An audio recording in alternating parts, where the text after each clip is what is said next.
Hello guys, welcome back to my channel doctor study. Guys, this is Manjeet and आज के video में हम लोग बात करने जा रहे हैं हमारे गायनेक एंड ऑप्स में हमारे नेक्स्ट टॉपिक के साथ, जिसमें आज की वीडियो में बात करेंगे हम लोग अबॉर्शन के बारे में। बेसिकली इस वीडियो में हम लोग बात करेंगे कि अबॉर्शन होता क्या है, अबॉर्शन के डिफरेंट डिफरेंट टाइप्स क्या है, और हर एक टाइप्स के बारे में इंडिविजुअली हम लोग बात करेंगे। अबॉर्शन के कॉम्प्लिकेशन क्या है, उसके मैनेजमेंट क्या है, हर एक चीज़ के बारे में आज के वीडियो में बात करेंगे। तो चलिए स्टार्ट करते हैं। सबसे पहले हम लोग देखते हैं कि अबॉर्शन जो है उसका डेफिनेशन क्या बोला गया है।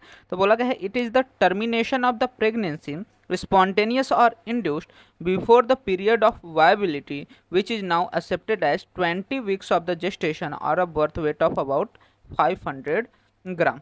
ठीक है, क्लियर क्या कर रहे हैं यहाँ पे, दो तीन चीज़ें आपको याद रखना चाहिए। सबसे पहले अबॉर्शन किसे बोला जाता है, टर्मिनेशन ऑफ द प्रेगनेंसी को हम लोग अबॉर्शन बोलते हैं। ये जो टर्मिनेशन ऑफ प्रेगनेंसी है ये स्पॉन्टेनियस भी हो सकती है या फिर इंड्यूस भी हो सकती है। और ये कब अबॉर्शन कंडीशन कहा जाता है, जब ये before the period of viability, मतलब कि जब फिटस जिस कंडीशन में अगर उस समय बाहर एक्सपेल हो रहा है तो जिंदा नहीं रह सकता, उस समय जब हम लोग क्या करते हैं, टर्मिनेशन ऑफ प्रेगनेंसी करते हैं। मतलब कि उसको आजकल माना गया है अबाउट 20 वीक्स ऑफ जेस्टेशन या फिर जो बर्थ वेट है उसका बेबी का 500 ग्राम रहा, तो ऐसे कंडीशन को हम लोग अबॉर्शन कहते हैं। तो अबॉर्शन मतलब क्या कि it is the termination of the pregnancy whether it is spontaneous और induce before the period of viability, और उसके बाद जो कि 20 वीक्स का जेस्टेशन होता है या फिर about 500 birth weight, such condition is called as abortion. और उसके बाद जो एक्सपेल एम्ब्रियो या फिर जो फीटस है, ठीक है, अबॉर्शन करने के बाद जो एम्ब्रियो या फिर फीटस बाहर एक्सपेल आउट होता है उसको हम लोग बेसिकली कहते हैं अबॉर्टस। ठीक है, तो ये दो तीन चीज़ें आपको याद रखनी है। तो अब डेफिनेशन आपको क्लियर होना चाहिए। अबॉर्शन क्या होता है, it is the termination of pregnancy whether it is spontaneous और induced before the period of viability. अब इंसिडेंस की बात करते हैं कि अबॉर्शन के इंसिडेंस कितने देखने को मिलते हैं। तो बोला गया है कि 10 to 20% of all clinical pregnancies and in abortion. ठीक है, अगर 100 वुमेन्स क्या हो रही है, प्रेग्नेंट हो रही है, तो उसमें से 10 से वुमेन 20 वुमेन जो है उनमें अबॉर्शन की कंडीशन देखने को मिल सकती है। और उसमें से भी जो 75 अबॉर्शन होता है वो अकर होता है before the 16th week of pregnancy, that is 7% before the age of 8 week. ठीक है, क्या बोला गया है, 75% जो हमारा अबॉर्शन होता है वो 16 वीक्स से पहले ही हो जाता है ज़्यादातर चांसेस में, और 7% में 8 वीक्स के पहले देखने को मिलता है। वहीं पे हम लोग टाइप्स की अब बात कर लेते हैं कि कौन कौन से टाइप्स है अबॉर्शन के। तो अबॉर्शन के टाइप्स में बेसिकली बोला गया है कि अबॉर्शन जो होता है, जैसे हम लोग ने डेफिनेशन में देखा था कि ये दो तरह से हो सकता है, स्पॉन्टेनियस हो सकता है या फिर इंड्यूस हो सकता है। अब स्पॉन्टेनियस के अंदर भी हम लोग ने दो क्लासिफिकेशन किया है, जिसमें थ्रेटेंड अबॉर्शन हो सकता है, इनएविटेबल अबॉर्शन हो सकता है, इनकम्प्लीट अबॉर्शन हो सकता है या फिर कंप्लीट अबॉर्शन हो सकता है। वहीं पे सेकेंड क्लासिफिकेशन हमें स्पॉन्टेनियस के अंदर ही देखने को मिलता है, मिस्ड अबॉर्शन, मतलब कि जिसको हम लोग इंट्रायूट्राइन फेटल डेथ भी कह सकते हैं, फेटल डिमाइस भी कह सकते हैं, और सेप्टिक कंडीशन में। वहीं पे इंड्यूस में दो कंडीशन देखने को मिलते हैं, एमटीपी जो कि हम लोग लीगली करते हैं, मेडिकल टर्मिनेंसी ऑफ द प्रेगनेंसी, और दूसरा सेप्टिक, सेप्टिक में हम लोग क्रिमिनल अबॉर्शन के अंदर भी ले सकते हैं इसको। तो ये क्लासिफिकेशन हमें देखने को मिलता है। तो अबॉर्शन जो है उसके दो मेन क्लासिफिकेशन है, स्पॉन्टेनियस अबॉर्शन और इंड्यूस अबॉर्शन। अबॉर्शन जो है स्पॉन्टेनियस, उसके अंदर चार और क्लासिफिकेशन, थ्रेटेंड आता है, इनएविटेबल आता है, इनकम्प्लीट आता है और कंप्लीट आता है। तो इसके बारे में हम लोग इंडिविजुअली पढ़ेंगे आगे। तो सबसे पहले बात करते हैं कि स्पॉन्टेनियस अबॉर्शन क्या होता है। तो बोला गया an abortion can occur spontaneously due to complication during the pregnancy. ठीक है, स्पॉन्टेनियसली मतलब कि जब जानबूझ के नहीं किया जा रहा है, अपने आप हो जा रहा है, और ये किसी भी कारण से हो सकता है, कोई भी कॉम्प्लिकेशन हुआ प्रेगनेंसी के समय तो वहाँ पे अबॉर्शन की कंडीशन देखने को मिल सकती है। बोला गया है ये जो स्पॉन्टेनियस अबॉर्शन होता है it's is beyond the patients control. ठीक है, इसको पेशेंट रोक नहीं सकता है, जैसे कि इंड्यूस्ड में क्या है वो पेशेंट के ऊपर रहता है कि कराना है कि नहीं, लेकिन in case of the spontaneous abortion ये पेशेंट इसमें कुछ नहीं कर सकता। जो स्पॉन्टेनियस अबॉर्शन होता है इसको हम लोग मिस कैरेज भी कह सकते हैं। तो ये इंपॉर्टेंट है कि spontaneous abortion can be termed as miss carriages.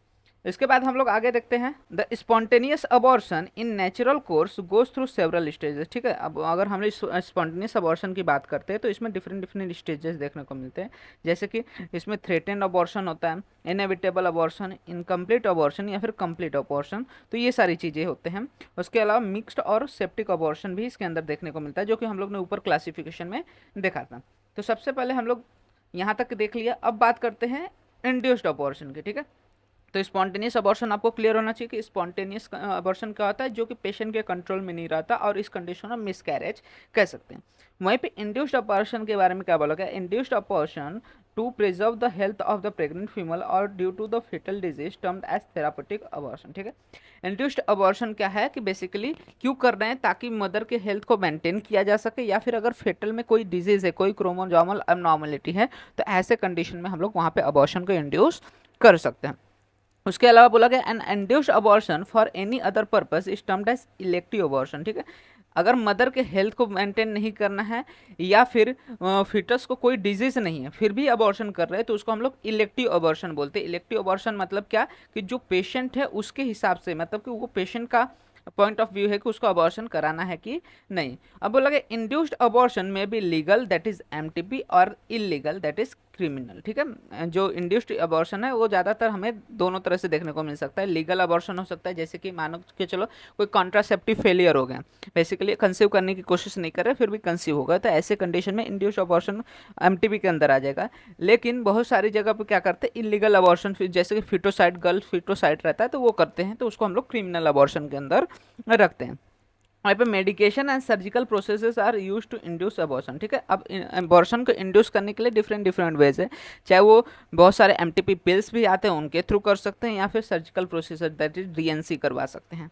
तो बेसिकली बोला गया है कि जो इंड्यूस्ड अबॉर्शन है, depending upon the period of the amenorrhoea, abortion is of two type. ठीक है, जो अबॉर्शन है वो दो तरह से हो सकता है, डिपेंडिंग अपॉन कि कितने समय का हमारा क्या है फिटस है। तो बोला गया अर्ली अबॉर्शन, अर्ली अबॉर्शन जब 12 वीक से पहले, ठीक है 12 वीक ऑफ जेस्टेशन से पहले जब अबॉर्शन हो रहा है तो उसको हम लोग बोलते हैं अर्ली अबॉर्शन, और वहीं पे 12th वीक से लेकर 20 वीक के बीच में हो रहा है तो उसको हम लोग बोलते हैं लेट अबॉर्शन। तो ये क्लासिफिकेशन हमें याद रखना है। तो अबॉर्शन के अभी तक दो क्लासिफिकेशन देख लिया, एक बेस्ड ऑन की किस तरह से हो रहा है तो स्पॉन्टेनियस एंड इंड्यूस्ड, और दूसरा कौन से समय पे हो रहा है तो उसके हिसाब से अर्ली एंड लेट अबॉर्शन। बात कर लेते हैं कौन कौन से इटियोलॉजिकल फैक्टर है जिसकी वजह से अबॉर्शन देखने को मिल सकता है। तो इसमें आता है जेनेटिक फैक्टर। जेनेटिक फैक्टर में क्या हो गया, हमारा ऑटोजोमल कोई एबनॉर्मेलिटी हो, जैसे कि ऑटोजोमल ट्राइसोमी हो गया, पॉलीप्लाइडी हो गया, मोनोजोमी हो गया, या फिर स्ट्रक्चरल क्रोमोजोमल रीअरेंजमेंट हो गया, जिसके वजह से फिटस में कोई डिफॉर्मिटी दिख रही है, कोई डिजीज कंडीशन दिख रही है, तो ऐसे में हम लोग क्या करते हैं, अबॉर्शन कंडीशन देख सकते हैं। वहीं पे दूसरा आता है एंडोक्राइन या फिर मेटाबॉलिक फैक्टर, जैसे कि ल्यूटियल फेज डिफेक्ट हो गया, डिफिशियंट प्रोजेस्टेरॉन हो गया, थायराइड एबनॉर्मेलिटीज़ हो गई, या फिर डायबिटीज़ मेलाइटिस हो गया। तो इस कंडीशन में भी क्या होता है, यहाँ पे स्पॉन्टेनियस अबॉर्शन की कंडीशन देखने को मिल सकती है। वहीं पे एनाटॉमिकल फैक्टर की बात करें तो सर्वाइकल इनकम्पिटेंस जो है ये मोस्ट इंपॉर्टेंट फैक्टर माना जाता है और कॉमन फैक्टर माना जाता है अबॉर्शन के लिए। दूसरा congenital malformation of the uterus. ठीक है, यूट्रस सही से फॉर्म ही नहीं हुआ, सेप्टेड यूट्रस की कंडीशन है, या फिर कोई अदर वहाँ पे एनॉमलीज है, एनाटॉमिकल फॉर्मेशन सही से नहीं हुआ यूट्रस का, तो ऐसे कंडीशन में भी अबॉर्शन देखने को मिल सकता है। वहीं पे यूट्राइन फाइब्रॉइड है या फिर इंट्रा यूट्राइन अधेशंस, ये सारी कंडीशन है, तो यहाँ पे भी हमें स्पॉन्टेनियस अबॉर्शन की कंडीशन देखने को मिल सकती है। वहीं फिर इन्फेक्शन की बात कर लेते हैं, तो इन्फेक्शन में कोई भी बैक्टीरियल इन्फेक्शन हो, चाहे वायरल इन्फेक्शन या फिर पैरासाइटिक इन्फेक्शन की कंडीशन में भी अबॉर्शन देखने को मिल सकता है। बात करते हैं इम्यूनोलॉजिकल फैक्टर की, तो इम्यूनोलॉजिकल फैक्टर में बोला गया कि anti nuclear antibody, lupus anticoagulant, या फिर anti cardiolipin antibody and paternal human leukocyte antigens are responsible for abortion. ठीक है, एंटी न्यूक्लियर एंटीबॉडी जैसे कि RH एंटीजन हम लोग ने देखा है कंडीशन, तो उसमें भी क्या होता है, स्पॉन्टेनियस अबॉर्शन की कंडीशन देखने को मिल सकती है। तो ये सभी डिफरेंट डिफरेंट इटियोलॉजिकल फैक्टर्स हैं। इसके अलावा मैटरनल मेडिकल इलनेस, मदर को कोई क्रॉनिक इलनेस है, या फिर एबीओ इनकम्पैटिबिलिटी है, जैसे कि जो हस्बैंड है उसके पास ए ब्लड ग्रुप और वाइफ के पास ओ ब्लड ग्रुप है, तो एबीओ इनकम्पैटिबिलिटी के कंडीशन में हो सकता है, या फिर RH निगेटिव के इनकम्पैटिबिलिटी में देखने को मिल सकता है। इनहेरिटेड थ्रोम्बोफिलिया की कंडीशन हो, या फिर स्मोकिंग कर रही हो वुमेन, वो अल्कोहल इंटेक कर रही हो, एक्सरे रेडिएशन की वजह से, या फिर IUCD का यूज़ कर रही है इन सिटू, तो इन सभी कंडीशन में भी वहाँ पे अबॉर्शन देखने को मिल सकता है स्पॉन्टेनियस। वहीं पे अनएक्सप्लेन भी कुछ रीजन रहता है, जो कि 40 to 60% जो केसेस रहते हैं अबॉर्शन के, अभी तक पता भी नहीं चल पाते कि किस वजह से बार बार ये अबॉर्शन की कंडीशन जनरेट हो रही है। ठीक है, तो यहाँ तक हम लोग ने क्या देख लिया, सबसे पहले देख लिया कि अबॉर्शन होता क्या है, उसके इंसिडेंस देख लिया, उसके क्लासिफिकेशन देख लिया, और बात कर लिया कि स्पॉन्टेनियस अबॉर्शन क्या होता है, इंड्यूस्ड अबॉर्शन क्या होता है, अर्ली अबॉर्शन क्या होता है, और लेट अबॉर्शन क्या होता है। उसके बाद एटियोलॉजिकल फैक्टर देख लिया अबॉर्शन। अब हम लोग ने जो क्लासिफिकेशन देखा था उसके अकॉर्डिंग हम लोग एक एक इंडिविजुअल अबॉर्शन की बात करेंगे। जैसे कि हम लोग ने स्पॉन्टेनियस में सबसे पहले बात की थी थ्रेटेंड अबॉर्शन की। तो थ्रेटेंड अबॉर्शन देखते हैं क्या होता है। तो बोला गया है कि threatened abortion is the process of abortion which start and can still be reversed to recovery and continuation of the gestation। ठीक है, नाम से पता चल रहा है कि थ्रेटेंड अबॉर्शन मतलब कि ऐसी कंडीशन जिसमें अबॉर्शन होने का थ्रेट है, लेकिन फिर भी इसको क्या किया जा सकेगा, अभी भी रिवर्स किया जा सकता है और रिकवरी किया जा सकता है। मतलब कि जो अबॉर्शन होने वाला है उसको प्रिवेंट किया जा सकता है और जेस्टेशन को कंटिन्यू रखा जाता है। इस तरह के केस को हम लोग थ्रेटेंड अबॉर्शन कहते हैं। इसमें क्लिनिकल फीचर क्या रहेगा, क्यों हमें लग रहा है कि यहाँ पे अबॉर्शन होने के चांसेस है। तो बेसिकली यहाँ पे पर वेजाइनल ब्लीडिंग देखने को मिलेगी विच प्रेसिड the onset of the pen. ठीक है, पेन के साथ वहाँ पे पर वेजाइनल ब्लीडिंग देखने को मिल सकती है। ब्लीडिंग जो रहेगी स्लाइटली रहेगा, बहुत कम रहेगा, लेकिन ब्राइट रेड रहेगा, मतलब कि नॉर्मल ब्लड का वहाँ पे फ्लो देखने को मिलेगा। अमाउंट ऑफ ब्लीडिंग जो होगी वेरिएबल होगी, लेकिन ज़्यादातर बहुत ज़्यादा ब्लीडिंग नहीं होती इस कंडीशन में, क्योंकि अगर बहुत ज़्यादा ब्लीडिंग हो गई मतलब कि वो क्या हो रहा है, थ्रेटेंड अबॉर्शन की कंडीशन नहीं है, लगभग वो कंप्लीट अबॉर्शन के आसपास पहुँच रहा है। फिर पेन जो होगा usually not more than a mild discomfort at this stage. जो पेन है हम लोग ने देखा कि पेन रहेगा और पर वेजाइनल ब्लीडिंग रहेगी, तो वेजाइनल जो ब्लीडिंग है वो भी बहुत ज़्यादा नहीं रहेगी और पेन भी वहाँ पे ज़्यादा नहीं देगा, मतलब कि थोड़ा सा डिस्कम्फर्ट और थोड़ा पेन देखने को मिल रहा है। तो ऐसी कंडीशन में हम लोग थ्रेटेंड अबॉर्शन समझ सकते हैं। इसमें एग्जामिनेशन क्या करेंगे, जैसे ही हमें वहाँ पे क्या दिख रहा है, पेन दिख रहा है, वेजाइनल ब्लीडिंग देखने को मिल रही है वाइल प्रेगनेंसी, तो हम लोग क्या करेंगे, वेजाइनल एग्जामिनेशन करेंगे। और वेजाइनल एग्जामिनेशन में हमें जो यूट्रस और सर्विक्स है वो कैसा दिखेगा, सॉफ्ट दिखेगा, corresponding to the period of gestation and the internal os is close. ठीक है, क्या बोला गया है कि जब हम लोग वेजाइनल एग्जामिनेशन करेंगे तो वेजाइनल एग्जामिनेशन में जो यूट्रस और सर्विक्स है वो हमें सॉफ्ट देखने को मिलेंगे, उसमें कोई भी डिफॉर्मिटी नहीं देखने को मिलेगी। साथ ही साथ जो पीरियड ऑफ जेस्टेशन है उसके करस्पॉन्ड करेगा यूट्रस और सर्विक्स, और इंटरनल ओएस जो रहेगा सर्विक्स का क्लोज रहेगा, मतलब कि वहाँ से कोई भी चीज़ लीक आउट नहीं कर रही है, या फिर हमारा जो फिटस है वो उसको कोई भी उतना ज़्यादा खतरा नहीं है वहाँ पे। दूसरा हम लोग परिस्केपुलम एग्जामिनेशन कर सकते हैं। परिस्केपुलम स्पेकुलम एग्जामिनेशन में हमें ब्लीडिंग अगर कंटिन्यू रख रही है beyond the few days even though not heavy, speculum examination should be done. ठीक है, वेजाइनल एग्जामिनेशन किया लेकिन फिर भी ब्लीडिंग बहुत समय तक कंटिन्यू रह रही, तो ऐसे में हम लोग को कोई भी पैथोलॉजिकल कंडीशन को एक्सक्लूड करने के लिए क्या करना चाहिए, परवेजाइनल या फिर परिस्पेकुलम एग्जामिनेशन करना चाहिए, जिसमें हम लोग क्या क्या वहाँ पे लोकल पैथोलॉजिस्ट हो सकते हैं, जैसे कि पॉलिप हुआ हो या फिर इरोजन हुआ या फिर सर्वाइकल मैलिग्नेंसी हो, तो इन सभी कंडीशन को रूल आउट करने के लिए हम लोग वहाँ पे परिस्पेकुलम एग्जामिनेशन कर सकते हैं। तो ये सारी चीज़ें हो गई। उसके बाद मान के चलो इससे नहीं पता चल रहा तो हम लोग इन्वेस्टिगेशन करा सकते हैं, जैसे कि अल्ट्रासोनोग्राफी करवा सकते हैं ताकि डायग्नोसिस कंफर्म किया जा सके।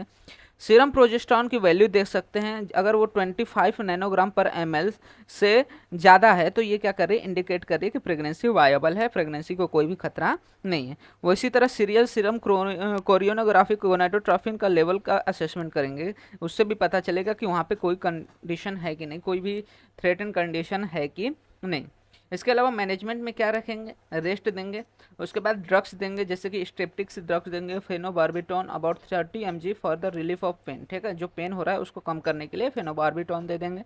जो पेशेंट है उसको एक्टिविटीज़ को लिमिट करेंगे, क्योंकि हो सकता है एक्टिविटीज़ ज़्यादा करने की वजह से वो हो रहा हो, या फिर हेवी वर्क करने की वजह से हो रहा हो, या फिर प्रेगनेंसी के समय कॉइटस करने की वजह से भी ब्लीडिंग हो सकता है, तो उन सभी चीज़ों को प्रिवेंट करने के लिए बोलेंगे।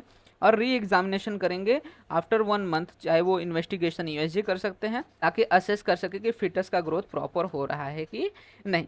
ठीक है, तो ये सारी चीज़ें हमें देखने को मिलते हैं within the threatened abortion. तो थ्रेटेंड अबॉर्शन आपको क्लियर होना चाहिए कि थ्रेटेंड अबॉर्शन होता क्या है, कि वो अबॉर्शन जो कि अभी स्टार्ट हुआ है और इसको रिवर्स किया जा सकता है। बस इसको थ्रेटेंड क्यों बोल रहे हैं, क्योंकि इसमें पेन और डिस्कम्फर्ट और वहाँ पे ब्लीडिंग देखने को मिल रही है, और ये ब्लीडिंग डिफरेंट डिफरेंट रीजन से हो सकती है, चाहे वो कॉइटस की वजह से हो, मतलब ड्यूरिंग द प्रेगनेंसी अगर वो सेक्सुअल इंटरकोर्स कर रहा है उसकी वजह से हो सकता है, या फिर कोई हेवी वर्क कर रही हो उसकी वजह से हो सकता है। तो उसको प्रिवेंट करने के लिए यहाँ पे बोलना चाहिए, यही इसका मेन मैनेजमेंट देखने को मिलता है। और जो हम लोग ने देखा कि पेन हो रहा है उसको कम करने के लिए फेनोबार्बिटॉन दे सकते हैं।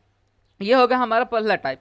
उसके बाद दूसरा हमारे पास टाइप है that is inevitable abortion. Inevitable abortion क्या होता है इसके बारे में देख लेते हो। Is the one where the changes have progress to such state from where further continuation of pregnancy is not possible. अभी थ्रेटेंड अबॉर्शन में क्या था कि प्रेगनेंसी को हम लोग कंटिन्यू कर सकते हैं, लेकिन in case of the inevitable abortion ये जो कंडीशन है, ब्लीडिंग की कंडीशन, पेन की कंडीशन फार वर्सन हो गई है, और इस कंडीशन के बाद अब हम लोग प्रेगनेंसी को और फर्दर कंटिन्यू नहीं कर सकते, नहीं तो उससे या फिटस को भी खतरा तो है ही, साथ ही साथ मदर को भी वहाँ पे खतरा हो सकता है।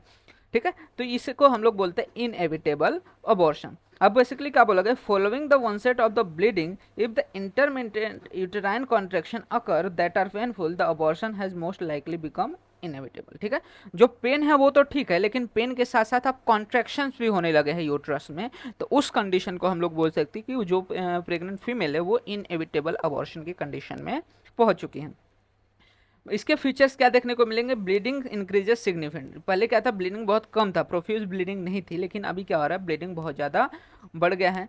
दूसरी चीज़ यहाँ पे colour of the blood is brighter and more profuse than in case of the ectopic pregnancy. ठीक है, एक्टोपिक प्रेगनेंसी की कंडीशन में क्या होता है कि जो ब्लड होता है उसका कलर उतना ज़्यादा ब्राइटर नहीं होता है, रेडिश नहीं होता, लेकिन इसमें क्या होता है, रेडिश ब्राइटर क्या होता है, वहाँ पे ब्लीडिंग होती रहती है और प्रोफ्यूज ब्लीडिंग होती है, और aggravation of the lower abdominal pain, बहुत ज़्यादा लोअर एब्डोमिनल पेन देखने को मिलता है। साथ ही साथ उसके अलावा क्या बोला गया है कि इंटरमिटेंट यूट्राइन कॉन्ट्रैक्शन भी देखने को मिलते हैं, तो हम लोग समझ सकते हैं कि ये इनएविटेबल अबॉर्शन की कंडीशन हो सकती है।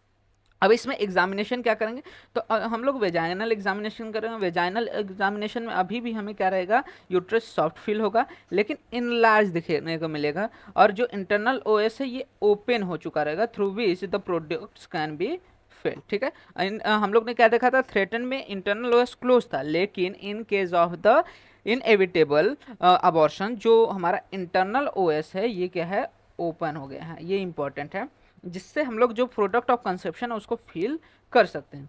अब बोला गया जो product of conception can be withdrawn easily by the means of sponge force, further bleeding में B message and it is even possible that the little other than the deciduous remain may be found on the subsequent vitreous। ठीक है, ये सब चीज़ें याद करने की जरूरत नहीं, बस इतना याद रखो कि एग्जामिनेशन करेंगे तो एग्जामिनेशन में वेजाइना और सर्विक्स अभी भी सॉफ्ट लगेंगे, लेकिन जो सर्विक्स या फिर यूट्रस है वो थोड़ा इलाज दिखेगा as compare to the gestational age, और जो इंटरनल ओएस है वो ओपन रहेगा, जिससे हम लोग जो भी प्रोडक्ट ऑफ कंसेप्शन है उसको फेल कर सकते हैं। और इतना ज़्यादा इंटरनल ओएस ओपन हो चुका कि जो हमारा प्रोडक्ट ऑफ कंसेप्शन है उसको हम लोग इजिली स्पॉन्ज फोर्सेप्स से विड्रॉ कर सकते हैं। इसके बाद इन्वेस्टिगेशन क्या करेंगे इसमें, तो इन्वेस्टिगेशन में अगेन यूएसजी करेंगे ताकि एंडोमेट्रियम की कंडीशन को पता लगाया जा सके। और इसमें क्या करेंगे अगेन मैनेजमेंट में, तो बोला गया correction of blood loss by the ivy fluids and the blood transfusion. अगर ब्लड का लॉस बहुत ज़्यादा हो गया तो आईवी फ्लूइड दे सकते हैं या फिर वहाँ पे ब्लड ट्रांसफ्यूजन करा सकते हैं। अगर ये 12 वीक से पहले की कंडीशन, ठीक है, जो इनएविटेबल अबॉर्शन है ये 12 हफ्ते से पहले हो रहा है, तो इसमें डीएनसी कर सकते हैं या फिर सक्शन इवैक्यूएशन कर सकते हैं followed by the curettage under general anaesthesia और यूजिंग एनाल्जेसिया। ठीक है, क्या बोला गया कि अगर 12 हफ्ते से पहले अगर ये इनएविटेबल अबॉर्शन की कंडीशन है तो वहाँ पे हम लोग डीएनसी डायलेस्टेशन एंड क्यूरेटेज कर सकते हैं या फिर सक्शन का इवैक्यूएशन कर सकते हैं, सक्शन इवैक्यूएशन कर सकते हैं। उसके बाद क्यूरेटेज कर सकते हैं with the help of anaesthesia या फिर एनाल्जेसिक का यूज़ करके। इसके बाद मिथर्जिन देते हैं 0.2 mg to control the excessive bleeding when the cervix is dilated and the size of the uterus is less than 12। ठीक है, इसमें क्या देंगे, मिथर्जिन देंगे 0.2 mg, ताकि क्या हो सके यूट्रस कॉन्ट्रैक्ट करे, जो कि डायलेटेड सर्विक्स है ये सब कॉन्ट्रैक्ट करे, जिससे क्या होगा कि जो हमारा यूट्राइन इस्चेमिया है वो कंडीशन आए, जिससे जो प्रोफ्यूज ब्लीडिंग की कंडीशन है वो कम हो जाए। और अगर वहाँ पे 12 वीक्स के ऊपर हो गया है, ठीक है, जो अबॉर्टिव कंडीशन है, जो इनएविटेबल अबॉर्शन है उसका पीरियड ऑफ जेस्टेशन 12 वीक से ज़्यादा होगा, तो वहाँ पे मिनी लेबर कर सकते हैं with the help of the oxytocin drip. ठीक है, तो ये सारी मैनेजमेंट हमें देखने को मिलते हैं इन द इनएविटेबल। तो इनएविटेबल मतलब क्या कि थ्रेटन अबॉर्शन है जब और ज़्यादा बढ़ जाए, जिसमें इंटरनल ओएस भी ओपन हो चुका है और प्रोफ्यूज ब्लीडिंग देखने को मिले और पेन भी बढ़ जाए, तो उसको हम लोग इनएविटेबल अबॉर्शन कहते हैं। और इसमें क्या रहेगा मैनेजमेंट, आईवी फ्लूइड देना है, मिथर्जिन देना है, डीएनसी करना है, या फिर अगर 12 वीक से ज़्यादा हो गया तो मिनी लेबर के थ्रू क्या करना है, वहाँ पे ऑक्सीटोसिन ड्रिप के साथ मिनी लेबर परफॉर्म करना चाहिए। अब बात करते हैं तीसरा और चौथा जो टाइप्स हम लोग ने इसमें देखा था, that is incomplete and complete abortion. ठीक है। तो सबसे पहले इनकम्प्लीट अबॉर्शन क्या होता है? Uninterrupted and inevitable abortion for obvious reason will proceed to discharge the products of conception out the uterine cavity either partially as in an incomplete or completely in as mass as in complete abortion. ठीक है। Incomplete और complete abortion नाम से ही पता चल जाता है कि जब क्या हो रहा है कि जो प्रोडक्ट ऑफ कंसेप्शन है वो पूरी तरह से बाहर ना आए तो उसको हम लोग बोलते हैं इनकम्प्लीट अबॉर्शन, और जब प्रोडक्ट ऑफ कंसेप्शन पूरी तरह से बाहर निकल जाए एज अ मास तो उसको हम लोग बोलते हैं कंप्लीट अबॉर्शन। ठीक है। तो जब इनएविटेबल अबॉर्शन हो जाए तो ऐसे में जो प्रोडक्ट ऑफ कंसेप्शन है वो डिस्चार्ज कर देगा, बाहर निकाल देगा। तो अगर वो पार्शियली बाहर आ रहा है तो उसको इनकम्प्लीट बोलेंगे, और कम्प्लीटली बाहर आ रहा है तो उसको कंप्लीट अबॉर्शन कह देते हैं।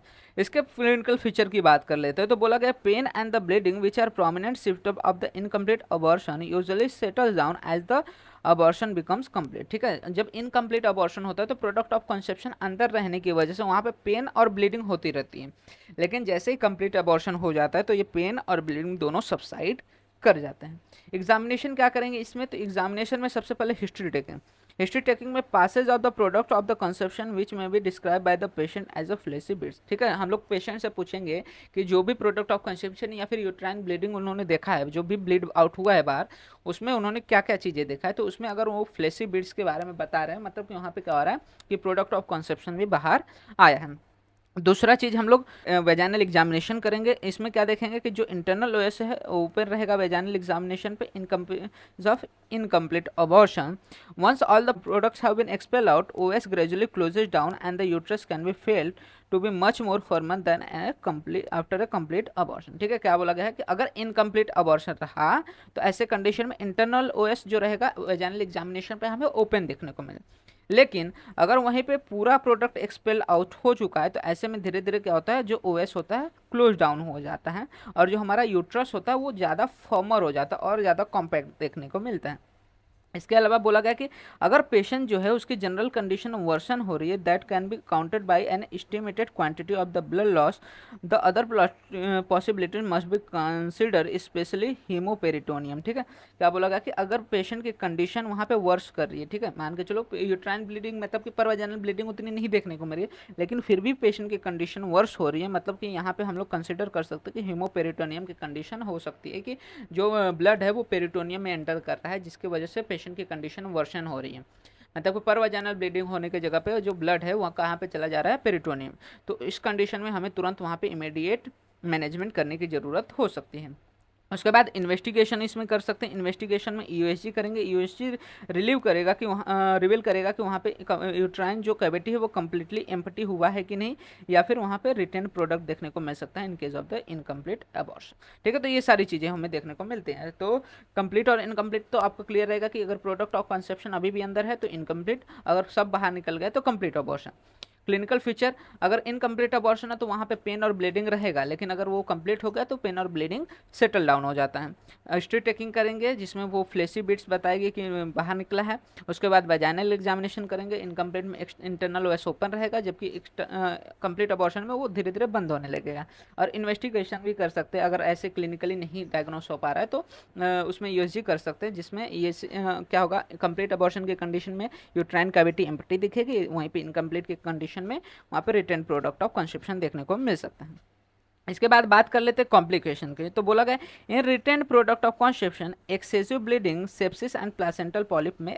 ठीक है। अगर मान के चलो इनकम्प्लीट अबॉर्शन हुआ है तो वहाँ पे क्या होगा, ब्लीडिंग कंटिन्यू रहेगी, उसके वजह से सेप्टिक कंडीशन भी जनरेट हो सकती है, और वहाँ पे प्लासेंटल पॉलिप जैसी कंडीशन भी डेवलप हो सकते हैं।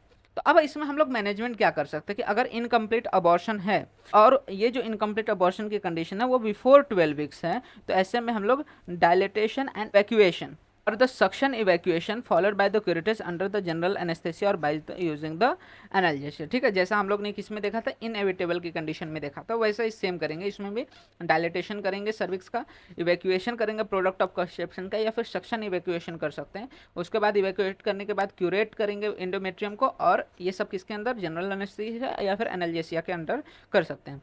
वहीं पर अगर 12 वीक्स के बाद है तो ऐसे में डीएनसी करेंगे अंडर द जनरल एनेस्थेसिया। उसके बाद बोला गया है कि अगर RH negative patient anti D gamma globulin 50 microgram of intramuscular should be given after the DNC। ठीक है। क्या बोला गया कि RH नेगेटिव पेशेंट में एंटी ग्लामा ग्लोबुलिन 50 माइक्रोग्राम देते हैं इंट्रामस्कुलर आफ्टर द DNC। और वहीं पे अगर कंप्लीट अबॉर्शन है तो कंप्लीट अबॉर्शन में अगर यूट्राइन कैविटी में है तो वहाँ पे किसी भी तरह के ट्रीटमेंट की रिक्वायरमेंट की ज़रूरत नहीं होती है। ठीक है, तो ये सारी चीज़ें तो इसमें हम लोग ने स्पॉन्टेनियस अबॉर्शन के अंदर जितने भी 4 टाइप्स थे हम लोग ने देख लिया। अब सेकंड जो 2 टाइप्स थे जिसमें हम लोग ने क्या क्या देखा था, मिस्ड अपॉर्शन या फिर फिटल डिमाइस, उसके बारे में बात करते हैं। तो उसमें मिस्ड अपॉर्शन की बात करते हैं। मिस्ड अपॉर्शन को हम लोग फिटल डिमाइस भी कहते हैं। मिस्ड अपॉर्शन में क्या आता है कि in missed abortion the embryo is dead, ठीक है, and retained in the uterus for weeks or month and there is a bleeding in the choriodecidual space। ठीक है, क्या बोला गया है कि अगर मिस्ड अबॉर्शन है मतलब कि अबॉर्शन हो गया है, जो फिटस है उसकी डेथ हो चुकी है लेकिन वो अंदर ही पड़ा है, तो ऐसे कंडीशन में जो वहाँ पे है कोरियोडेसिडुअल स्पेस में ब्लीडिंग देखने को मिल सकती है, जिसके वजह से वहाँ पे एनेमिक कंडीशन जनरेट हो सकती है पेशेंट में या फिर लेथार्जीनेस फील हो सकता है पेशेंट। तो इसमें क्या क्या क्लिनिकल फीचर देखेंगे, तो mild discomfort like those of the threatened abortion देखने को मिलेगा। ठीक है, जैसे हम लोग ने थ्रेटन अबॉर्शन में देखा था कि माइल्ड पेन देखने को मिलता है, तो वैसा ही यहाँ पे भी माइल्ड पेन देखने को मिलेगा। Subsidence of the pregnancy symptoms, ठीक है, जो प्रेगनेंसी के सिम्टम्स होते हैं जैसे कि वहाँ पे वोमिटिंग जैसी कंडीशन, नॉजिएटिंग कंडीशन होती है, वो सारी चीज़ें नहीं देखने को मिलेगी। Non audibility of the foetal heart sound, अब फिटस की डेथ हो चुकी है तो ऐसे में हम लोग फिटल हार्ट साउंड सुनने की कोशिश करेंगे तो वहाँ पे फिटल हार्ट साउंड सुनाई नहीं देगा। जो साइज है यूट्रस का वो स्मॉलर होते जाएगा देन द पीरियड ऑफ अमेनरिया, जो भी पीरियड ऑफ जेस्टेशन है उससे क्या होगा, साइज क्या होता है, स्मॉलर होते जाएगा। ओएस जो होगा, जब हम लोग पर वेजाइनल एग्जामिनेशन करेंगे तो ओएस क्लोज देखने को मिलेगा and there may be brownish discharge through the os. ठीक है, जो हमारा सर्विक्स है या फिर परवाजानल जब एग्जामिनेशन करेंगे तो वहाँ पे ब्राउनिश डिस्चार्ज देखने को मिलेगा। और पेशेंट में अबॉर्ट स्पॉन्टेनियस, तो हो सकता है कि जो डेथ है उसको स्पॉन्टेनियसली जो पेशेंट है उसने अबॉर्ट भी कर दिया हो। अब इन्वेस्टिगेशन की बात करते हैं तो इसमें क्या क्या इन्वेस्टिगेशन कर सकते हैं। USG does not show growth of the foetus and the foetal heart sound are absent. ठीक है, जब हम लोग यूएसजी करेंगे तो उसमें क्या देखने को मिलेगा, फिटल हार्ट साउंड भी नहीं देखने को मिलेगा और फिटस का ग्रोथ भी प्रॉपर नहीं रहेगा। दूसरा, routine investigation, bleeding time, clotting time and clot detection times इसमें हमें चेक करना चाहिए। उसके बाद पेशेंट में develop hypofibrinogenaemia due to release of the thromboplastins into the maternal circulation if dead fetus is not expelled within the 3 to 4 weeks of the time। ठीक है, अगर जो डेड फिटस है वो 3 से 4 हफ्ते में एक्सपेल नहीं हुआ तो ऐसे में क्या होगा, थ्रोम्बोप्लास्टिन्स रिलीज हो जाएंगे इनटू द मैटरनल सर्कुलेशन, जिसके वजह से हाइपोफाइब्रोनेजेमिया की कंडीशन देखने को मिल सकते हैं। इसमें मैनेजमेंट क्या करेंगे, तो मैनेजमेंट में बेसिकली हम लोग इसमें ब्लड ट्रांसफ्यूजन करेंगे, क्योंकि क्या हो रहा है यहाँ पे कोरियोडिसिडुअल स्पेस में ब्लड जा रहा है तो जिसकी वजह से मैटरनल ब्लड कम देखने को मिलेगा, जिसमें क्या होगा, मदर में एनेमिक कंडीशन जनरेट होना स्टार्ट कर देगी, लेथार्जीनेस फील होना चालू होगा, हाइपोटेंशन जैसी कंडीशन डेवलप हो सकती है। तो उसमें हम लोग क्या करेंगे, ब्लड ट्रांसफ्यूजन कर सकते हैं। If the above findings are derange then they should be corrected first by the fresh blood transfusion before undertaking evacuation of the uterus। ठीक है, इवैक्यूएशन करने से पहले, क्योंकि सडन क्या होगा, ब्लड लॉस ज़्यादा होगा, तो ऐसे कंडीशन में ब्लड ट्रांसफ्यूजन पहले से ही करके रखना है। नेक्स्ट चीज बोला गया, when the uterus is less than 12 week size the suction and evacuation can be done under the sedation and cervical block और the general anaesthesia after arranging 1 unit of blood. क्या बोला गया है कि अगर यूट्रस जो है या फिर जो जेस्टेशन है 12 वीक से कम का है तो ऐसे में सक्शन एंड इवैक्यूएशन कर सकते हैं सेडेशन देके या फिर पैरा सर्वाइकल ब्लॉक देके या फिर जनरल एनेस्थेसिया के अंदर।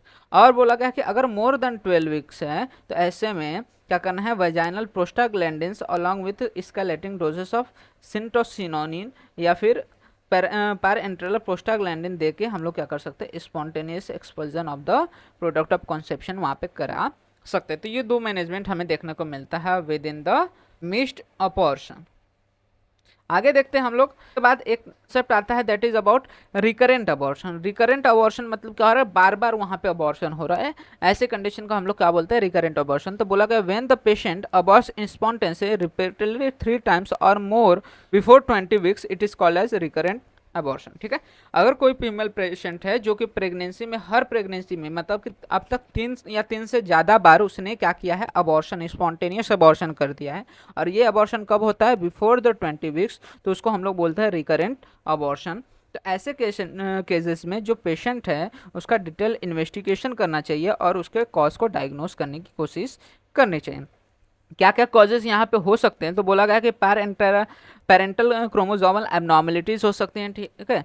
अगर फर्स्ट ट्राइमेस्टर में अबॉर्शन हो रहा है तो उसमें क्या होगा, ज़्यादातर चांसेस है कि पेरेंटल क्रोमोसोमल एबनॉर्मेलिटीज हो, या फिर डायबिटिक पेशेंट हो, या फिर उसमें थायराइड एंटीबॉडीज़ की प्रेजेंस हो, लिटरल फेज डिफेक्ट हो सकता है, या फिर पीसीओएस की कंडीशन हो जिसमें over production of luteinizing hormone हो जा रही हो, या फिर एक्टिव कोई जेनेटल ट्रैक्ट इन्फेक्शन हो, इम्यूनोलॉजिकल कॉजेस हो सकते हैं, या फिर अनएक्सप्लेन रीजन से क्या होता है यहाँ पे अबॉर्शन देखने को मिल सकता है with in the first trimester.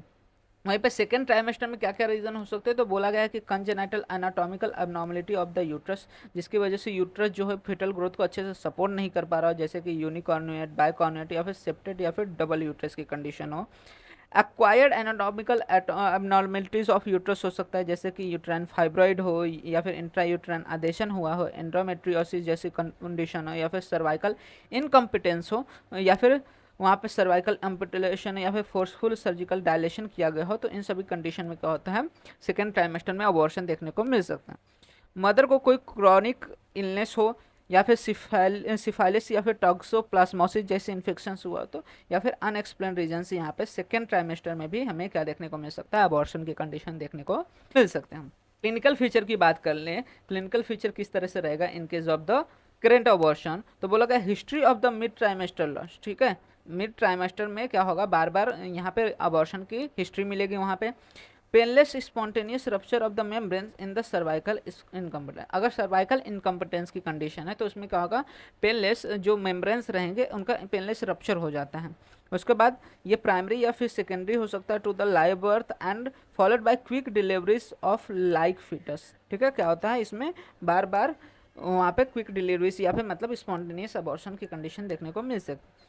In later case, cervical incompetence caused by the cervical tear is a strong possibility and should be excluded, ठीक है। यहाँ पे बेसिकली जो सर्वाइकल इनसर्कुलेस है वही ज़्यादातर हमें कंडीशन देखने को मिलती है जिसकी वजह से रिकरेंट अबॉर्शन की कंडीशन हो सकती है। बोला गया if the abortion have taken at place the same period of gestation in the similar fashion then the underlying recurrent cause is the only possibility, ठीक है। क्या बोला गया है कि अगर बार बार अबॉर्शन हो रहा है और अबॉर्शन जो हो रहा है फिक्स टाइम पे हो रहा है, एक ही समय पे हो रहा है, एक ही तरह से हो रहा है, तो एक ही कोई सिंगल रीजन हो सकता है इस रिकरेंट अबॉर्शन का।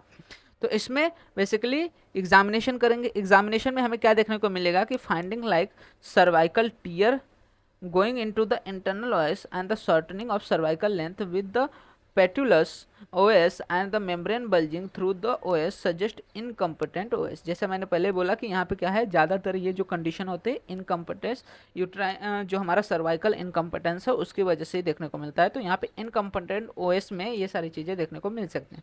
वहीं पे बोला गया अगर हम लोग USG कर रहे हैं तो dilated OS funnelling of the membranes into the OS will help in diagnosis of the incompetent OS, ठीक है। अब ओपन रहने की वजह से जो मेम्ब्रेन होता है वो किसमें बल्ज आउट करता है, into the dilated internal OS, और उसके बाद वहाँ पे रप्चर होकर वो स्पॉन्टेनियस अबॉर्शन कॉज कर सकता है। तो यहाँ पे ज़्यादातर रिकरेंट अबॉर्शन में हमें जो OS इनकम्पिटेंस है वही कंडीशन देखने को मिलते हैं। इसमें इन्वेस्टिगेशन में क्या बोला गया कि to rule out the possible causes of the recurrent abortion investigation should be done in the pre conceptional period, ठीक है। जो प्री कॉन्सेप्शनल पीरियड है, कॉन्सेप्शन होने से पहले हमें क्या करना चाहिए, डिफरेंट इन्वेस्टिगेशन करना चाहिए, जैसे कि ABO RH एंटीजेंस कर लेना चाहिए हस्बैंड और वाइफ दोनों का। फिर वहाँ पे fasting blood sugar, post prandial blood sugar, VDRL, thyroid function test, या फिर टॉर्च प्रोफाइल और सीरम LH, ये सारे टेस्ट कर लेने चाहिए ताकि जो सेकेंडरी कॉजेज है इनको हम लोग रूल आउट कर सकें। वहीं पे auto immune screening of the lupus anticoagulants and the anticardiolipin antibodies, ठीक है। ये जो कंडीशन हम लोग ने ऑलरेडी देखा था कि जो कॉज करते हैं अबॉर्शन, इनको भी हमें रूल आउट कर लेना चाहिए। फिर USG कर लेना चाहिए, HSG कर लेना चाहिए ताकि वहाँ पे कोई भी यूट्राइन मालफॉर्मेशन नहीं है या फिर सर्वाइकल इनकम्पिटेंस नहीं है ना, ये सारी चीज़ों को देखने के लिए।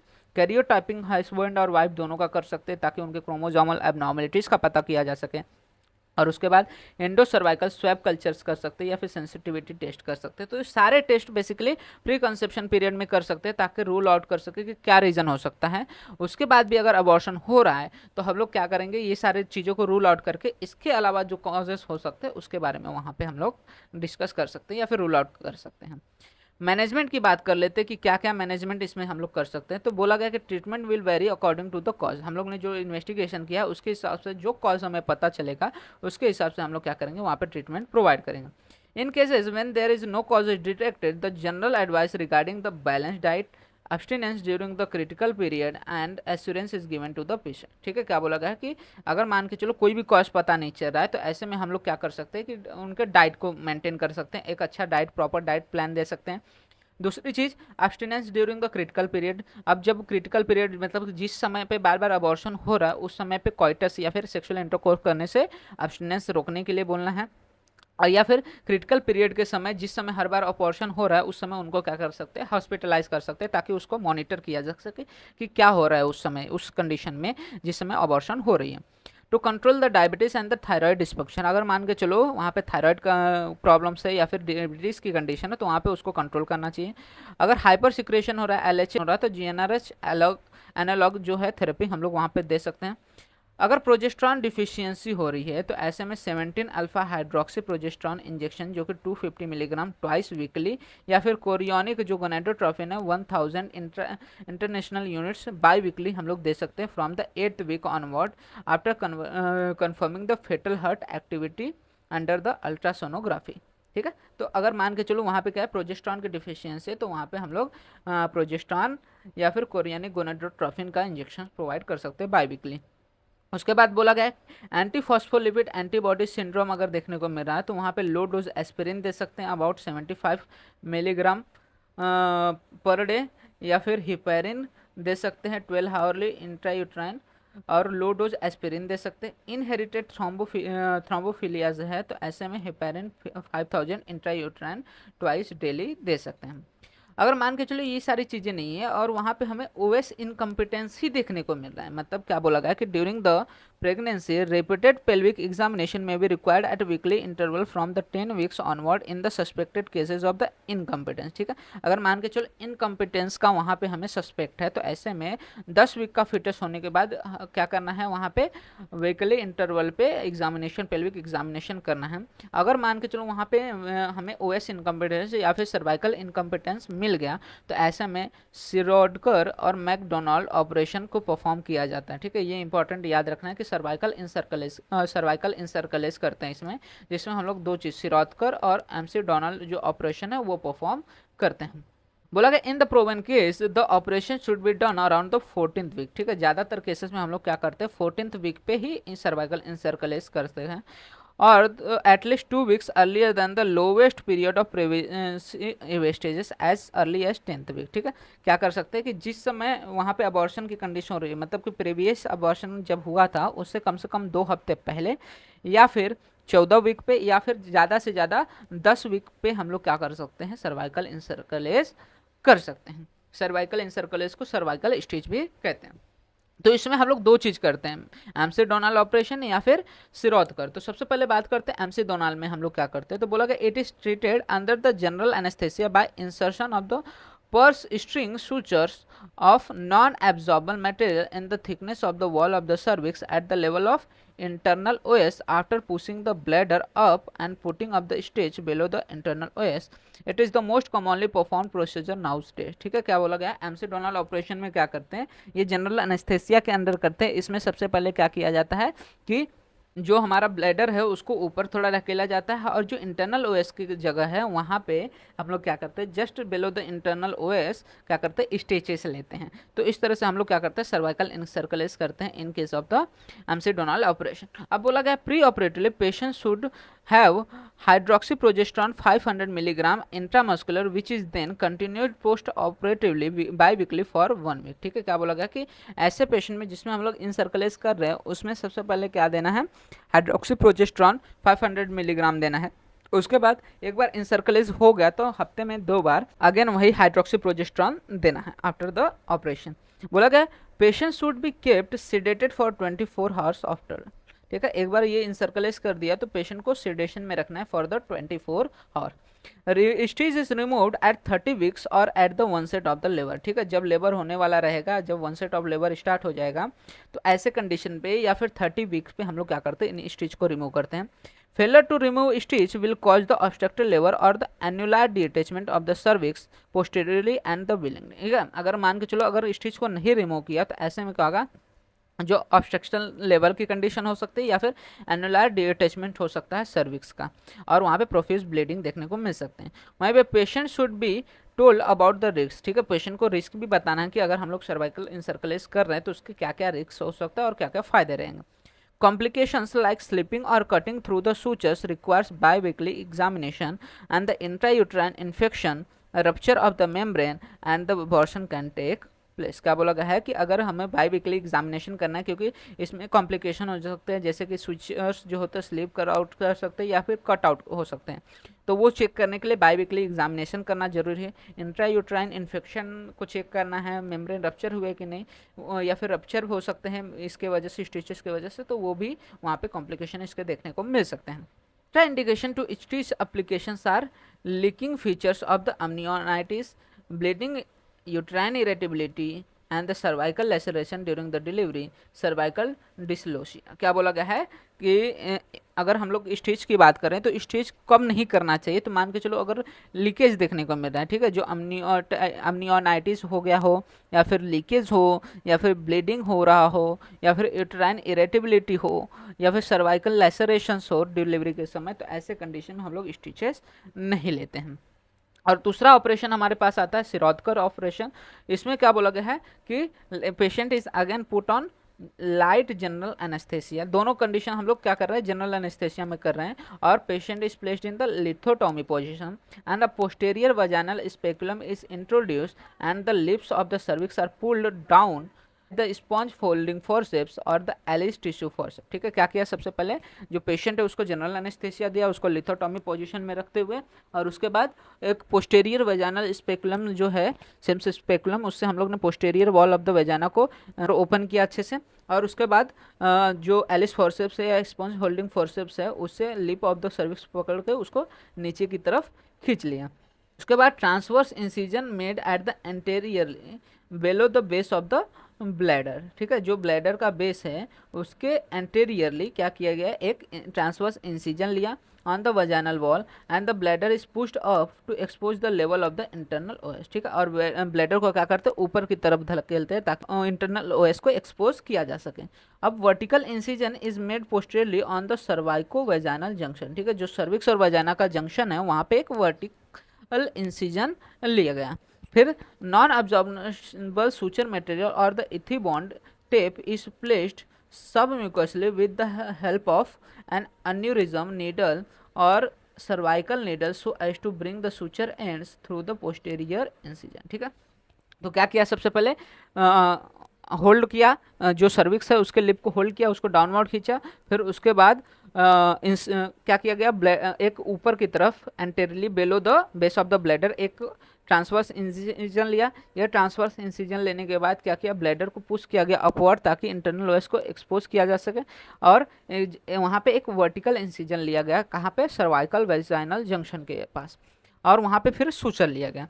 अब बोला गया जो एंड ऑफ द सूचर और the tips are tied up posteriorly by a reef knot and the anterior and the posterior incision are repaired by interrupted suture using the chromic catgut. ठीक है, क्या बोला गया कि जो एंटेरियर और posterior incision है उनको रिपेयर किया जाता है बाय द इंटरप्टेड स्टिचेस। ठीक है, इंटरप्टेड स्टिचर लेके जो दो इंसिजन हम लोग ने लिया था, एक एंटेरियरली और जो एक सर्वाइको वेजाइनल जंक्शन के इधर, उनको क्या करते हैं हम लोग यूजिंग क्रोमिक कैटगट रिपेयर कर देते हैं। तो दोनों ऑपरेशन में डिफरेंसेस क्या है, तो मैकडॉनल्ड ऑपरेशन और सिरोदकर ऑपरेशन की जब हम लोग बात करते हैं तो इसमें बोला गया कि इसका गुड सक्सेस रेट है, जबकि सिरोदकर जो है मोर कॉम्प्लेक्स प्रोसीजर है। जैसा कि हम लोग ने देखा इसमें दो अलग से इंसिजन भी ले रहे हैं, फिर उसके बाद क्या कर रहे हैं वहाँ पे सूचनिंग कर रहे हैं इंटरनल ओएस का, जबकि हम लोग ने देखा मैकडॉनल्ड ऑपरेशन में कि हमें ये सब चीज़ें नहीं करना है। इसमें ब्लड लॉस लेस होता है लेकिन ये लॉन्गर ड्यूरेशन लेता है और मोस्ट कॉमनली परफॉर्म्ड होता है, क्योंकि यहाँ पे क्या होता है कि कॉम्प्लिकेशन बहुत कम होते हैं, लेकिन in case of Shirodkar chances complication के बढ़ जाते हैं। ठीक है, तो इसलिए हम लोग ज़्यादातर प्रेफर कौन सा करते हैं, एमसी डोनाल्ड ऑपरेशन ही प्रेफर करते हैं। अब इसके बाद आता है सेप्टिक अबॉर्शन। सेप्टिक अबॉर्शन की बात करते हैं तो बोला गया in any abortion uterine contents can become infected and this is known as the septic abortion. Septic abortion नाम से पता कि सेप्टिक कंडीशन हो गया, मतलब कि वहाँ पे इन्फेक्टिव कंडीशन हो गई और उसके वजह से अबॉर्शन होता है, तो उसको हम लोग सेप्टिक अबॉर्शन कहते हैं। बोला गया infection mostly follows illegal induced और communal abortion, through it can follow spontaneous abortion. ठीक है, ये जो अबॉर्शन है ये इलीगल भी हो सकता है, इंड्यूस्ड भी हो सकता है या फिर क्रिमिनल भी हो सकता है। About 10% of abortion requiring admission are septic and this is important cause of the maternal mortality and morbidity and 20 to 30% of the maternal mortality is due to septic abortion। ठीक है, क्या क्या बोला गया है कि जो सेप्टिक अबॉर्शन है एक तो सबसे पहले किसकी वजह से, इन्फेक्शन की वजह से हो रहा है। अब ये इलीगल इंड्यूस्ड हो सकता है या फिर क्रिमिनल अबॉर्शन बेसिकली देखने को मिलता है। ये बेसिकली क्या बोला गया है कि मान के चलो वहाँ पे इन्फेक्शन हुआ, उसके बाद स्पॉन्टेनियस अबॉर्शन भी देखने को मिल सकता है। 10% जो अबॉर्शन होता है उसमें एडमिशन देखने को मिलता है, मतलब कि वहाँ पे हमें पेशेंट को हॉस्पिटलाइज करना पड़ सकता है in case of the septic abortion. 20 to 30% जो मैटरनल मोर्टेलिटी होती है वो हमें सेप्टिक अबॉर्शन की वजह से देखने को मिलता है। अब कॉजेज की बात करते हैं सेप्टिक अबॉर्शन की, तो product of conception and blood are good culture media for organism. ठीक है, जो प्रोडक्ट ऑफ कॉन्सेप्शन है या फिर जो ब्लड है वहाँ पे जो माइक्रो ऑर्गेनिज्म है, जो बैक्टीरिया है वो ज़्यादा इजीली ग्रो कर सकते हैं, और जो माइक्रो ऑर्गेनिज्म जो कि नॉर्मली प्रेजेंट होते हैं वाजाइना में can infect this or infection can be introduced in the uterus by use of infected instrument, non-observation of a sepsis injury to the gut, or by leaving the evacuation process incomplete. Microorganism can be either anaerobes like bacteroids, streptococcus, Clostridium velschi, and the tetanus bacilli, और aerobes like E. coli, Klebsiella, staphylococcus, pseudomonas, proteus and the हेमोलैक्टोस। तो बस इतना याद रखो कि जो product of conception है और जो ब्लड है ये गुड कल्चर है फॉर द माइक्रो ऑर्गेनिज्म, और जो माइक्रो ऑर्गेनिज्म वजाना में है वो इन्फेक्ट हो सकते हैं या फिर बाहर से कोई इंट्रोड्यूस इन्फेक्शन की वजह से यहाँ पर सेप्टिक कंडीशन जनरेट हो सकते हैं, जिसमें दोनों तरह के ऑर्गेनिज्म चाहे वो एनारोब्स हो सकते हैं या फिर एरोब्स भी हो सकते हैं। ग्रेडिंग की बात करते हैं सेप्सिस के, तो ग्रेड 1 में क्या होता है, in majority of the cases infection is confined to the uterus. ठीक है, ग्रेड 1 में सिर्फ यूट्रस तक क्या है हमारा सेप्टिक कंडीशन है। ग्रेड 2 में जो कि 15% केसेस में स्प्रेड हो जाता है to the myometrium, parametrium, tubes, ovaries and the pelvic peritoneum. Infection is content within the pelvis. ठीक है, ग्रेड 2 तक क्या है, इन्फेक्शन सिर्फ पेल्विस रीजन में। ग्रेड 3 में क्या बोला गया कि in about 5% cases there is a generalize peritonitis, यहाँ पे अब देखने को मिल रहा है, जो इसमें क्या हो रहा है, इन्फेक्शन ऑफ पेरिटोनियम में चला जा रहा है, जिसके वजह से इसके थ्रू जा सकता है थ्रू द फेलोपियन ट्यूब या फिर directly due to the uterine perforation या फिर gut perforation, and exotoxic shock वहाँ पे कॉज कर सकता है या एंडोटॉक्सिक शॉक। अब बेसिकली क्या बोला गया है कि क्लिनिकल सिम्टम्स की जब बात करते हैं तो क्लिनिकल सिम्टम्स में बोला गया है कि depending upon the severity and the site, usually temperature with chills and rigor. ठीक है, यूजुअली क्या होगा वहाँ पे फीवर आ सकता है जिसमें चिल्स और राइगर देखने को मिल सकता है। जो पेशेंट है कंप्लेन करेगा पेन, एब्डोमेन एंड ऑफेंसी और प्यूरुलेंट डिस्चार्ज का। ठीक है, वहाँ पे क्या होगा, डिस्चार्ज देखने को मिल सकता है, वजाइनल ब्लीडिंग देखने को मिल सकता है, एब्डोमिनल पेन देखने को मिल सकता है। जब इसमें हम लोग अबॉर्शन एग्जामिनेशन करेंगे तो एग्जामिनेशन में हमें पेशेंट में भी फिब्राइल देखने को मिलेगा। फीचर ऑफ सेप्टिसेमिया रहेगा। सेप्टिसेमिया का फीचर क्या है, वहाँ पे टैकीकार्डिया या फिर इंक्रीज रेस्पिरेटरी रेट देखने को मिलेगा। पेशेंट में भी anaemic due to haemorrhage and tenderness देखने को मिल सकता है लोअर एब्डोमेन में। Mass in lower abdomen feel हो सकता है या फिर बॉवेल साउंड अब्सेंट हो सकता है, जो कि इंडिकेट कर सकता है गट परफोरेशन का। तो ये सारे एग्जामिनेशन वहाँ पे सेप्टिक अबॉर्शन में देख सकते हैं। वहीं पे हम लोग जब पेल्विक एग्जामिनेशन करेंगे तो इंट्रेस्ट जो होगा वो टेंडर दिखेगा, वहाँ पे ऑफेंसिव या प्यूरिलेंट डिस्चार्ज देखने को मिलेगा, और ओएस क्लोज भी हो सकता है या फिर ओपन भी हो सकता है। जो प्रोडक्ट ऑफ कंसेप्शन है कैन बी फेल्ट अगर ओएस ओपन है तो, और sometimes foreign body used for the abortion can also be felt. उसके बाद बोला गया देयर में भी cellulitis, firm and tender thickening in the parametrium and the tender adnexal mass in the fornices. Fornices में टेंडर एडनेक्शनल मास देखने को मिल सकता है in case of the infected tubo ovarian masses. या फिर वहाँ पे क्या होगा, सिस्टिक फ्लक्चुएटिंग मास देखने को मिल सकता है लेटरल या फिर पोस्टीरियर फोनिक्स में, जो कि पेल्विक एब्सेस के बारे में बता सकते हैं। फिर पैरामेट्रियल इन्वॉल्वमेंट देखने को मिल सकता है पेल्विक सेलुलाइटिस में। In case of the pelvic abscess patient complaints of the high temperature, purulent discharge per vaginam, टेनेस्मस वहाँ पे देखने को मिल सकता है, म्यूकस डायरिया रहेगा। तो ये सारी चीज़ें वहाँ पे देखने को हम मिल सकते हैं। इसमें इन्वेस्टिगेशन क्या करेंगे, तो इसमें हम haemoglobin, total leucocyte, differential leucocyte, ABO, Rh typing, blood urea, serum electrolyte, liver function test या फिर कोगुलेशन प्रोफाइल जैसे टेस्ट कर सकते हैं, ताकि रूल आउट कर सके कि क्या वहाँ पे कंडीशन या फिर क्या इटियोलॉजी हो सकते हैं। रेस्पिरेटरी अगर डिफ़िकल्टी है तो ऐसे कंडीशन में ब्लड फॉर एसिड, बेस या फिर gas analysis should be send. ठीक है, in case of respiratory difficulty blood भेजना चाहिए ताकि पता सके एसिडोसिस या फिर अल्कोलोसिस की कंडीशन तो नहीं है, या फिर एबीजी करना चाहिए वहाँ पे। Urine should be examine microscopically for the albumin and the sugar, और उसके अलावा ब्लड एंड सर्वाइकल स्वैब और यूरिन को सेंड करना चाहिए ताकि वहाँ पे कल्चर एंड सेंसिटिविटी कर सके, ताकि हम क्या कर सके उसके अकॉर्डिंग क्या एंटीबायोटिक्स प्रोवाइड कर सकें। X ray of the chest abdomen कर सकते हैं सिटिंग एंड लाइन पोजीशन, ताकि पता कर सके कि demonstrate the gas and the diaphragm following the uterine और गट परफोरेशन। यूएसजी कर सकते हैं to demonstrate any free fluid in the abdomen. अब सेप्टिक अबॉर्शन की कंडीशन में जनरल मैनेजमेंट में हम लोग क्या करेंगे, हॉस्पिटलाइजेशन करेंगे। जब तक कल्चर एंड सेंसिटिविटी नहीं की है तो ऐसे कंडीशन में हम लोग क्या करेंगे, ब्रॉड स्पेक्ट्रम एंटीबायोटिक जैसे कि एम्पिसिलिन 500 mg इंट्रामस्कुलर 6 आवर्ली दे सकते हैं, plus gentamicin 80 gram IV twice daily and metronidazole 500 mg IV 8 hourly दे सकते हैं पेशेंट को, ताकि जो सेप्सिस है उसको कंट्रोल किया जा सके।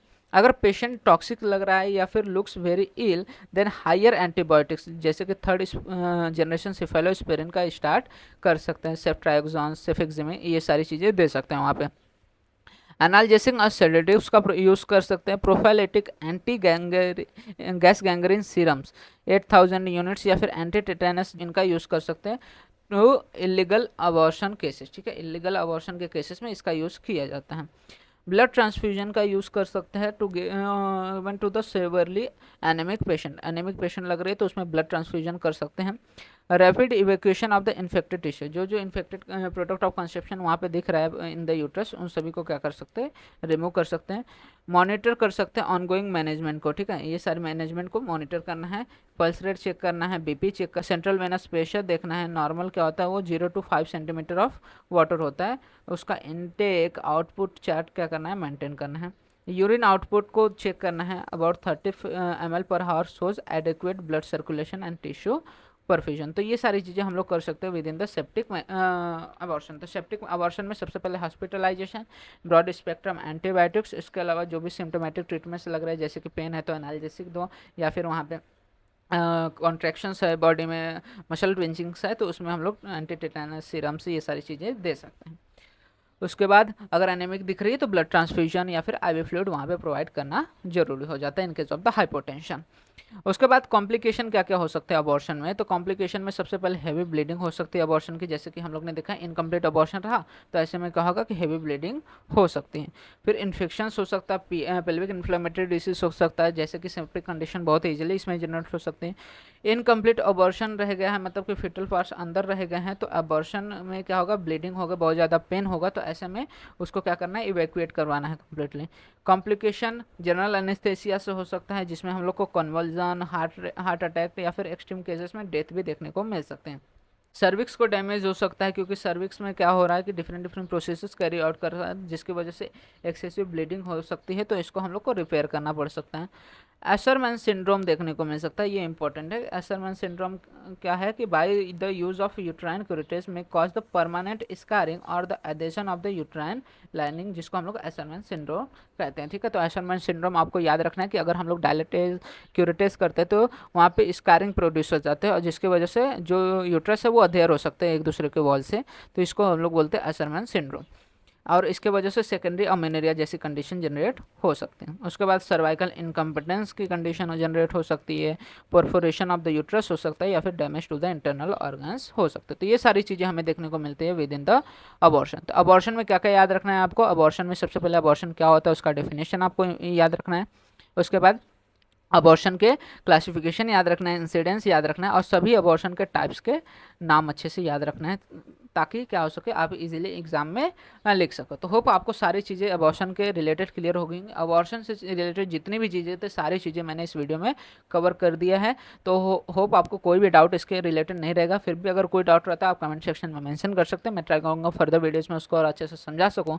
साथ ही साथ वीडियो अच्छा लगा तो वीडियो को लाइक एंड शेयर करना मत भूलिएगा। इसी तरह के और भी फर्दर वीडियोस इस चैनल पर अपलोड होते रहेंगे, तो चैनल को सब्सक्राइब जरूर कर लीजिएगा, जिससे आने वाले वीडियोस के नोटिफिकेशन आपको मिलते रहें। एंड आप हमारे इंस्टाग्राम एंड टेलीग्राम हैंडल्स को भी फॉलो कर सकते हैं, जहाँ पे आपको वीडियो से रिलेटेड, नोट्स से रिलेटेड जो भी अपडेट्स रहते हैं वो प्रोवाइड हो जाते हैं, जिसका आपको वीडियो के डिस्क्रिप्शन में अवेल हो जाएगा।